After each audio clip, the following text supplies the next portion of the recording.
Hello friends, आप सभी का बीएड कोर्स के नंबर 1 चैनल मिशन 1 में स्वागत है।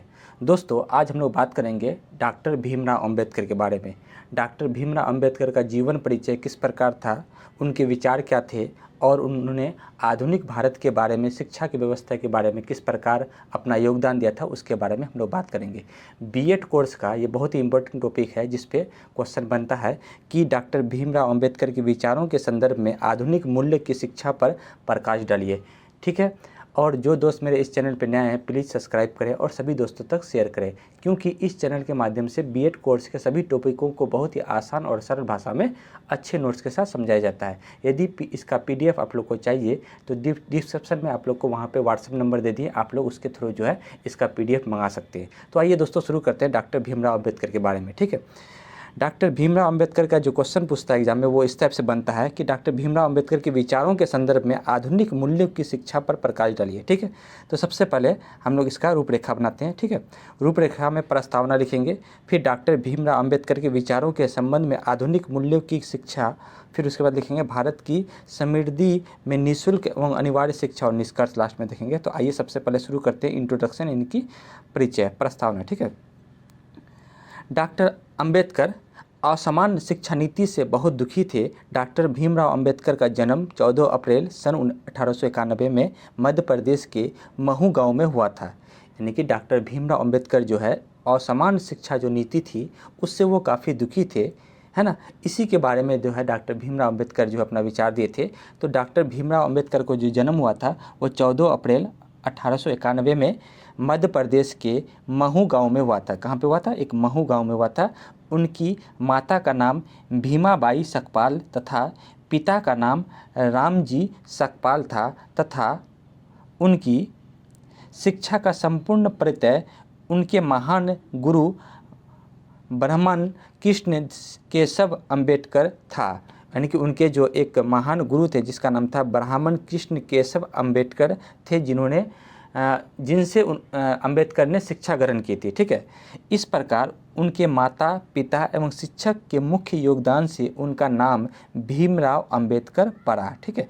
इस प्रकार जो है उन्होंने अपने माता का, पिता का और शिक्षक का, तीनों का नाम जोड़ पे जो है उसका नाम पड़ा भीमराव अंबेडकर, क्योंकि उसके माँ का जो नाम था, वो माँ का नाम क्या था? भीमाबाई सकपाल, और पिता का जो नाम था वो रामजी सकपाल था। तो इस हिसाब से भीमा का भीम लिया था और राम जी का राव, और अंबेडकर से, यानी कि उसके जो शिक्षक का नाम वो अंबेडकर था, तो वहाँ से अंबेडकर लेके जो है पूरा नाम इसका क्या बना? भीमराव अंबेडकर रखा गया। ठीक है। जिससे भीमा, उनकी माँ का नाम, राम जी पिता का नाम तथा शिक्षक के अंबेडकर का नाम उनसे जुड़ गया। डॉक्टर भीमराव अंबेडकर बहुत ही तेज एवं बुद्धिशाली बालक थे। चूँकि उनके पिता महाराष्ट्र में सेना के सूबेदार थे, इसीलिए वो महाराष्ट्र के रत्नागिरी में रहते थे। क्योंकि उनके पिता जो थे वो एक क्या थे? महाराष्ट्र में जो है सेना थे और सेना के एक सूबेदार थे, इसीलिए भीमराव अंबेडकर जो है महाराष्ट्र के रत्नागिरी में ही रहते थे अपने पिता के साथ। ठीक है।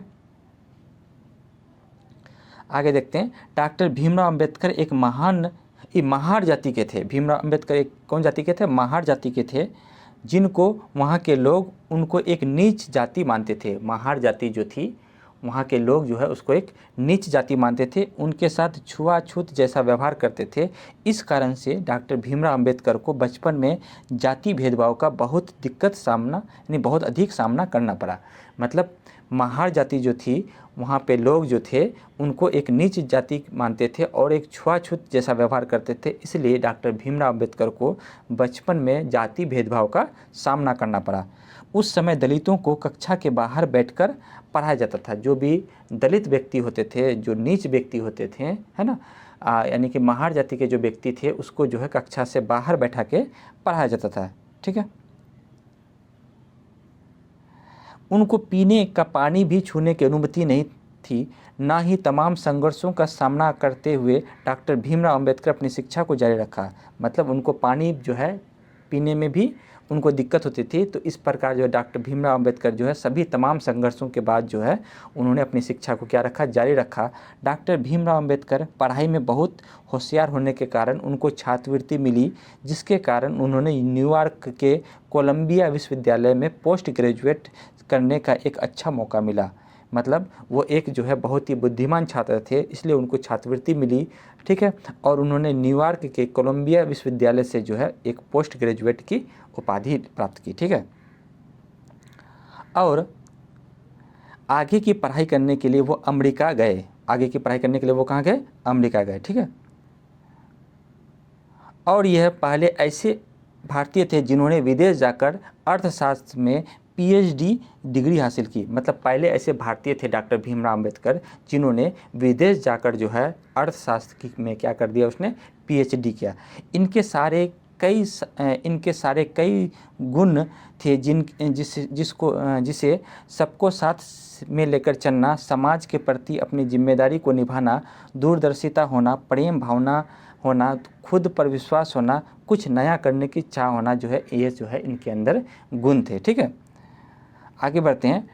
डॉक्टर भीमराव अंबेडकर असमान शिक्षा नीति से बहुत दुखी थे। डॉक्टर भीमराव अंबेडकर जो ये छुआछूत वाला जो शिक्षा था, मतलब जो नीच जाति के होते थे उसको जो है कक्षा में नहीं बैठाया जाता था सामान्य बालकों के साथ, यानी उच्च जाति के बालकों के साथ जो है उन्हें बैठा के जो है शिक्षा नहीं ग्रहण कराया जाता था। इसलिए इसके कारण से जो है डॉक्टर भीमराव अंबेडकर क्या थे, काफ़ी दुखी थे इस शिक्षा के असमान स्थिति से।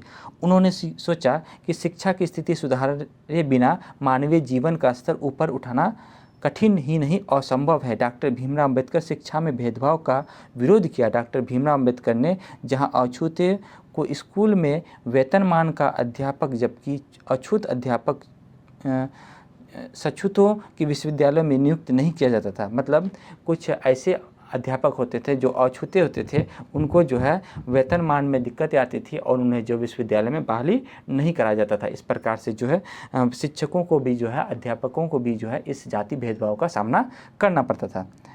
आगे देखते हैं।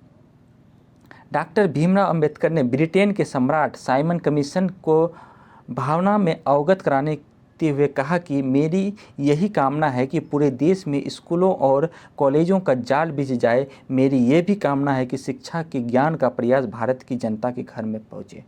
मतलब ये भीमराव अंबेडकर ने अपनी जो है ये बात साइमन कमीशन को दी थी, जिन्होंने ये कहा था कि मेरी ये कामना है कि पूरे देश में स्कूलों और कॉलेजों का जो है जाल बिछ जाए, और मेरी ये भी कामना है कि शिक्षा के ज्ञान का प्रयास जो है भारत की जनता के हर घर में पहुँचे। यानी कि हर घर तक जो उन्होंने शिक्षा पहुँचाने का बात कही थी डॉक्टर साइमन कमीशन के पास, ठीक है। यहाँ तक जो है इसका परिचय था। फिर हम लोग बात करेंगे डॉक्टर अंबेडकर के विचारों के संबंध में आधुनिक मूल्यों में शिक्षा। डॉक्टर भीमराव अंबेडकर का जो है क्या विचार था आधुनिक मूल्य में जो है किस प्रकार शिक्षा होनी चाहिए, उस पर जो है उनका क्या विचार था उस पर बात करते हैं, ठीक है। डॉक्टर भीमराव अंबेडकर शिक्षा में असमानता शिक्षा नीति से काफ़ी दुखी थे। उन्होंने ये सोचा कि शैक्षिक स्थिति को सुधारे बिना मानवीय जीवन का स्तर प्राप्त करना कठिन ही नहीं असंभव है। मतलब जब तक हम इस असमानता वाली शिक्षा को हम लोग नष्ट ना कर दें, तब तक जो है मानवीय शिक्षा, मानव का जो है ये जीवन जो है कभी स्तर जो है ऊपर नहीं उठ सकता है, ठीक है। उन्होंने अपने जीवन में समान शिक्षा प्राप्ति हेतु मुख्य विरोध किया और उन्हें समाप्त करने की प्रेरणा भी ली। उन्होंने जो है इस असमान शिक्षा नीति से जो है उन्होंने प्रण लिया कि इसको जो है समाप्त करना है। डॉक्टर अंबेडकर ने अछूतों व सछूतों के विद्यालयों में भेद को स्पष्ट करते हुए कहा कि निगमों को स्कूल के अनुसार उनके अध्यापकों को भी स्पृश्यों एवं अस्पृश्यों में विभक्त कर दिया तथा एक अत्यंत कटु मजाक ये भी है कि अछूतों के स्कूल में ऊंचे वेतनमान का स्वर्ण अध्यापक नियुक्त किया, परंतु अछूत अध्यापक सछूतों के स्कूल में नियुक्त नहीं किया जाता था। इस प्रकार से जो है भीमराव अंबेडकर ने जो है अध्यापकों को जो है विद्यालय में विभक्त किया, ठीक है। डॉक्टर अंबेडकर ने साइमन कमीशन को ब्रिटेन के सम्राट से कहा कि मेरी यह कामना है कि पूरे देश में स्कूल और कॉलेज का जाल बिछ जाए, और मेरी ये भी कामना है कि शिक्षा के ज्ञान का प्रकाश जो है भारत की हर जनता के घर में पहुँचे। ठीक है, ये जो है भीमराव अम्बेडकर ने जो है साइमन कमीशन से बात की थी। ठीक है, इन सभी के उपरांत भी अंग्रेज सरकार ने शिक्षा की असमानता को खत्म नहीं कर सके। डॉक्टर अम्बेडकर ने साइमन कमीशन के समक्ष शिक्षा की असमानता को सुधारने के लिए तो कुछ सुझाव भी दिए। पहला नंबर सुझाव है, डॉक्टर अम्बेडकर ने साइमन कमीशन के सामने जो है शिक्षा को सुधारने के लिए कुछ जो है सुझाव दिए। तो इसमें से कुछ पहला सुझाव है, जब तक स्कूल के बोर्डों को प्राथमिक शिक्षा का हस्तांतरण बंद नहीं किया जाता है, तब तक आशंका है कि दलित वर्गों की शिक्षा के हित में भारी आघात लगा रहेगा। उन्होंने ये कहा कि जब तक स्कूल बोर्डों में प्राथमिक शिक्षा का हस्तांतरण बंद नहीं कर दिया जाता है, तब तक जो है दलित वर्गों का जो है शिक्षा में क्या हो जाएगा, हित पर जो है भारी आघात पहुंचेगा। ठीक है, फिर दूसरा नंबर विचार था कि जब तक प्राथमिक शिक्षा को बाह्यकारी नहीं बनाया जाता है, तब तक प्राथमिक स्कूलों में दाखिला के नियमों का कठोरता से पालन नहीं किया जाता है, तब तक पिछड़ी जातियों के शैक्षिक प्रगति के लिए आवश्यक परिस्थितियों का उत्पन्न नहीं होगी। ठीक है, तीसरा नंबर विचार दिया था कि जिस प्रकार हंटर आयोग द्वारा मुस्लिम शिक्षा की उन्नति के लिए सिफारिशें की गई थी, उसी प्रकार सिफारिशें अस्पृश्यों की शिक्षा हेतु की जाए, ताकि जो है जाति भेदभाव के आधार पर जो है शिक्षा जो है सबको जो है असमान रूप से ना मिले, समान रूप से सभी को शिक्षा मिले। इन सभी बातों को अंग्रेज सरकार ने भीमराव अम्बेडकर की बातों को गौर किया, लेकिन क्रियान्वयन को सदैव कतरती रही, और बाद में दिसंबर 1942 में कनाडा के क्यूबेक में मोट टम्बलेंट में आयोजित सम्मेलन में अंबेडकर के विचार दिए। अब उसमें क्या दिए विचार, ये देखते हैं। क्या भारत में शिक्षा यथोचित रूप से लोकतांत्रिक है? क्या शिक्षा सुविधाओं का व्यापक विस्तार है? भारत में उच्च शिक्षा एक ही वर्ग का एकाधिकार है, और वहाँ भी जागरूक जातियों का इस वर्ग द्वारा तो अछूतों का तो शिक्षा प्राप्ति के अवसर ही नहीं दिए जाते। उनकी निर्धनता उच्च शिक्षा दिलाने में सबसे बड़ी बाधा सरकार को शिक्षा दिलाने का अद्भुत दायित्व का निर्वहन नहीं कर पा रही है।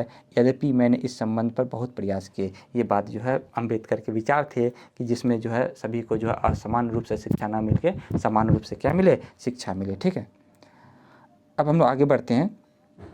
इन वाक्यों से स्पष्ट होता है कि डॉक्टर अंबेडकर शिक्षा के लोकतांत्रिक बनाने में काफ़ी प्रयास किए, लेकिन अंग्रेज सरकार ने इस प्रति में कदम नहीं उठा सकी। मतलब अंबेडकर ने जो है काफ़ी प्रयास किए कि शिक्षा जो होना चाहिए वो लोकतांत्रिक रूप से होनी चाहिए, लेकिन अंग्रेज सरकार जो है इसमें किसी जो है ठोस कदम को नहीं उठाया। डॉक्टर अंबेडकर इस अंधकार रूपी समाज को उज्ज्वलित करने के लिए शिक्षा को उपयोगी मानते थे।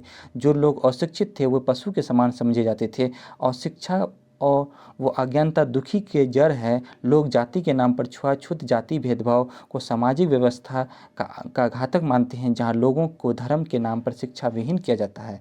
मतलब जो व्यक्ति जो है शिक्षा से वंचित होते हैं, उन व्यक्ति को जो है पशु के समान माना जाता है। ठीक है, अतः डॉक्टर भीमराव अम्बेडकर ने शिक्षा प्रत्येक व्यक्ति का जन्मसिद्ध अधिकार कहा। मतलब डॉक्टर भीमराव अम्बेडकर ने यह कहा कि शिक्षा जो है सभी व्यक्ति का एक जन्मसिद्ध अधिकार है, तथा प्राथमिक शिक्षा के बारे में कहा कि प्राथमिक शिक्षा का उद्देश्य ये देखना है कि प्रत्येक बच्चा किसी प्राइमरी स्कूल के प्रवेश द्वारा पर पहुंच जाए, तो वो उसी व्यवस्था में छोड़े जब तक शिक्षित हो जाए, तथा जीवन भर शिक्षित बना चला जाए। मतलब अगर कोई बच्चा प्राथमिक विद्यालय में पहुंचता है तब तक उसको जो है ना छोड़े जब तक वो जो है शिक्षित ना बन जाए। ये जो है डॉक्टर भीमराव अम्बेडकर का जो है आधुनिक युग में शिक्षा का जो है एक विचार था। ठीक है, अब हम लोग बात करेंगे भारत की समृद्धि के लिए निःशुल्क और अनिवार्य शिक्षा के बारे में अम्बेडकर ने क्या कहा था कि भारत की शिक्षा व्यवस्था जो है कैसी होनी चाहिए। डॉक्टर अम्बेडकर चाहते थे कि सभी निर्धन और दलित समुदायों को भेदभाव के बिना शिक्षा की अनिवार्य सुनिश्चित की जाए, ताकि वो राष्ट्रीय जीवन की में प्रगति कर सके। शैक्षिक दृष्टि से पिछड़े बच्चे को आधुनिक शिक्षा उपलब्ध करा जाए। ठीक है, डॉक्टर अम्बेडकर ने देखा कि धन की अधिक तंगी होने के कारण दलित वर्ग अशिक्षित रह जाते हैं। डॉक्टर अम्बेडकर ने यह कहा कि क्योंकि हमारा देश जो है एक गरीबों का देश है, तो क्योंकि इसलिए जो है बच्चे जो है पढ़ नहीं पाते हैं आर्थिक दृष्टि के कारण, तंगी के कारण, और दलित वर्ग के बच्चे तो और नहीं पढ़ पाते हैं। इस कारण से जो है अशिक्षित ना रहे, इसके लिए जो उन्होंने निःशुल्क शिक्षा की बात कही थी। तो 1927 में शिक्षा के सभी तरीकों के आधार पर सस्ती व अनिवार्य होनी चाहिए, जहाँ छात्र समाज में के निम्न स्तर में मिडिल स्कूल, हाई स्कूल और कॉलेज जाने तक छात्र निम्न वर्ग को उच्च शिक्षा है तो जहाँ तक संभव हो सके सस्ती से सस्ती होनी चाहिए। ये शिक्षा के बारे में जो उन्होंने आर्थिक रूप से जो है विचार व्यक्त किए थे। ठीक है, आगे है कि डॉक्टर अंबेडकर ने अमेरिका में अछूत एक सम्मेलन में दिसंबर 1942 में सुझाव दिए, कहा कि प्रत्येक प्रांतीय सरकार अनुसूचित जातियों को प्राथमिक एवं उच्च शिक्षा के लिए प्रोत्साहन हेतु वार्षिक धनराशि निश्चित की जाए। डॉक्टर अंबेडकर कहते हैं कि बहुत से सूबेदार तथा जमादार हुए जिन्होंने बहुत से अच्छे काम किए, लेकिन एक कार्य न कर सके, वो काम वो कि वो अपने बच्चे को BA MA की शिक्षा नहीं दिला सके। मतलब बहुत ऐसे जमींदार और सूबेदार होते थे जो मतलब समाज के लिए, है ना, व्यक्ति के लिए, है ना, दलित वर्गों के लिए बहुत अच्छे काम करते थे, लेकिन उसमें ये कमी रह गया था कि वो अपने बच्चों को जो है MA और BA नहीं करा पाते थे। ठीक है, नहीं तो आज वो हम शिक्षित होते ना, नहीं तो आज जो है हम क्या रहते, शिक्षित रहते। ठीक है, संविधान का निर्माता डॉक्टर भीमराव अम्बेडकर को कहा जाता है। संविधान का निर्माता किसको कहा जाता है? नहीं, संविधान जो लिखा था वो कौन लिखा था? डॉक्टर भीमराव अम्बेडकर को कहा जाता है, जिसमें अनुच्छेद 45 का 4 में कहा गया कि राजकीय शिक्षण व तकनीकी संस्थाओं में अनुसूचित जातियों के छात्रों को 15% स्थान को आरक्षित करने का प्रावधान है। उसमें 15 का यानी अनुच्छेद 15 का 4 में डॉक्टर भीमराव अम्बेडकर ने ये लिखा था कि अनुसूचित जनजाति के छात्रों को जो है 15% जो है राजकीय शिक्षण व तकनीकों संस्थाओं में दिया जाना चाहिए। वहीं छात्रों के लिए कक्षा 5वीं बच्चों को 25 रुपया प्रति माह, 6 से 8वीं तक छात्रों को 40 रुपया प्रति माह और 9वीं तथा 10वीं तक छात्रों को 50 रुपया प्रति माह छात्रवृत्ति दी जाए। इस प्रकार छात्रवृत्ति में संशोधन कर छात्रवृत्ति की राशि में वृद्धि करती गई। मतलब आगे बढ़ते गया, है ना, साल बीतते गया तो जो है छात्रों की वृद्धि में जो है छात्रवृत्ति में बढ़ती गया। ठीक है, आगे हम लोग बढ़ते हैं। डॉक्टर अंबेडकर के अनुसार अनुसूचित जातियों भारतीय समाज में आर्थिक दृष्टि से कमजोर, सामाजिक दृष्टि से शोषित व राजनीतिक उत्थान के संदर्भ में दोनों विचारकों के उद्देश्य समान थे। जहां गांधी जी स्वर्ण जातियों को भेदभाव मानते थे, स्वर्ण जातियों से क्या मानते थे? भेदभाव। जो बड़े जाति होते थे, उच्च जाति होते थे, वो जो है नीचे वाले जाति के साथ क्या करते थे? भेदभाव करते थे। ठीक है, और हम लोग देखते हैं फिर कि स्वर्ण जातियों यह स्वीकार नहीं करते थे कि कुप्रथा को समाप्त किया जाए। गांधी जी स्वर्ण जातियों के आत्मा में सामाजिक समानता प्राप्त करना चाहते थे। फिर महात्मा गांधी डॉक्टर अंबेडकर के विचार से सहमत थे। डॉक्टर अंबेडकर का विचार था कि लक्ष्य था कि भारतीय सामाजिक व्यवस्था एक नया सामाजिक, आर्थिक, राजनीतिक और धार्मिक प्रदान करे। ये अंबेडकर का जो है विचार था, और वो जो है महात्मा गांधी के विचार से जो है संतुष्ट थे और कुप्रथा को जो है समाप्त किया जाए। लेकिन बड़े जाति जो होते थे वो जो है नहीं चाहते थे कि कुप्रथा जो है समाप्त हो। ठीक है, अतः डॉक्टर अंबेडकर वंचित वर्ग के उत्थान के लिए अपने अंतिम समय तक प्रयास करते रहे। ठीक है, यानी कि जो जनजाति है ना, पिछड़ा जाति के लिए जो उन्होंने अंतिम समय तक जो है अपना प्रयास किया। और लास्ट में हम लोग निष्कर्ष में कह सकते हैं कि उपयुक्त बातों से स्पष्ट होता है कि महार जाति के महादलित डॉक्टर भीमराव अंबेडकर अपने संपूर्ण संघर्ष जीवन व्यतीत करते हुए अपने बुद्धिमानी से एक उच्च वर्ग के बिना छुआछूत के समाज की स्थापना भी की तथा संविधान को भी इनके साथ कई प्रावधानों को साथ जोड़ा गया। अतः वंचित वर्ग के उत्थान के लिए वो अंतिम जीवन यानी मृत्यु उसका 6 दिसंबर 1956 तक संघर्ष किया और शिक्षा के आधुनिक मूल्यों के लिए जीवन भर उन्होंने प्रयत्नशील किया। इस प्रकार जो है डॉक्टर भीमराव अम्बेडकर का जो मृत्यु हुआ था वो 6 दिसंबर 1956 को हो गया था। तो इस प्रकार हम लोग देखें कि डॉक्टर भीमराव अम्बेडकर एक दलित वर्ग के व्यक्ति जो है समाज में रह के भी जो है उन्होंने अपने जन्म से लेकर जो है अपने ज़िंदगी के मरने उपरांत तक भी जो उन्होंने किस प्रकार जो भारत में शिक्षा रहे और समान शिक्षा ना मिले, सबको समान रूप से शिक्षा मिले, कोई भी जो है दलित हो या महादलित हो या पिछड़ा जाति हो, कोई भी जो है शिक्षा से वंचित ना रहे, और उन्होंने संविधान में भी जो है शिक्षा को जोड़ा। उम्मीद करते हैं आप लोग को भीमराव अम्बेडकर का जो ये विचार था शिक्षा से संबंधित जो है ये बहुत ही इंपॉर्टेंट जो है टॉपिक था, तो आप लोग को समझ में आया। इसी तरह से हम लोग फिर जो है नेक्स्ट टॉपिक में हम लोग भीमराव अम्बेडकर के संवैधानिक प्रावधान को लाएंगे। फिर नेक्स्ट वीडियो में नए टॉपिक के साथ मिलते हैं, तब तक के लिए